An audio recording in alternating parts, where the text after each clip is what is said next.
U.S. War Secretary Pete Hegseth and Chairman of the Joint Chiefs of Staff General Dan Caine have outlined details of a new operation called Project Freedom, launched by the United States with the stated aim of ensuring safe passage for international commercial shipping through the Strait of Hormuz. Speaking at a Pentagon briefing, Hegseth said the operation is defensive in nature, temporary, and focused on protecting commercial vessels from what the U.S. describes as Iranian aggression. He stressed that U.S. forces are not seeking confrontation and will not enter Iranian waters or airspace. This operation is separate and distinct from Operation Epic Fury.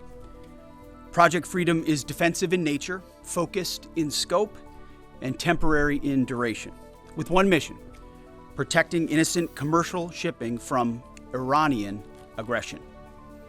American forces won't need to enter Iranian waters or airspace. It's not necessary. He announced that U.S. naval assets have already escorted commercial vessels through the strait, calling it evidence that the shipping lane is secure. He also claimed that hundreds of ships are now preparing to transit the area under U.S. protection, supported by warships and surveillance aircraft. 2 U.S. commercial ships, along with American destroyers, have already safely transited the strait, showing the lane is clear.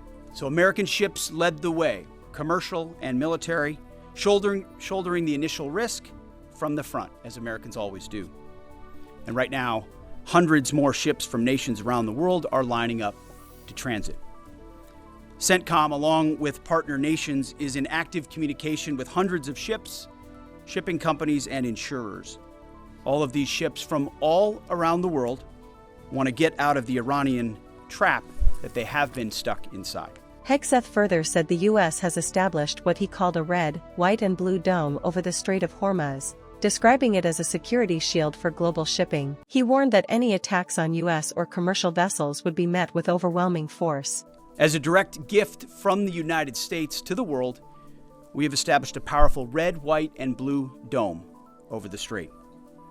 American destroyers are on station, supported by hundreds of fighter jets, helicopters, drones, and surveillance aircraft, providing 24/7 overwatch for peaceful commercial vessels. To what remains of Iran's forces, if you attack American troops or innocent commercial shipping, you will face overwhelming and devastating American firepower.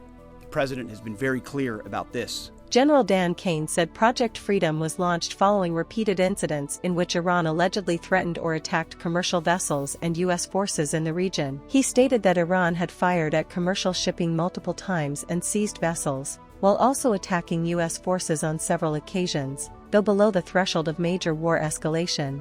As the Secretary said, the United States has established Project Freedom to open up the Strait of Hormuz. This graphic highlights the kinetic engagements that the Iranians have attempted to make or have taken against the region.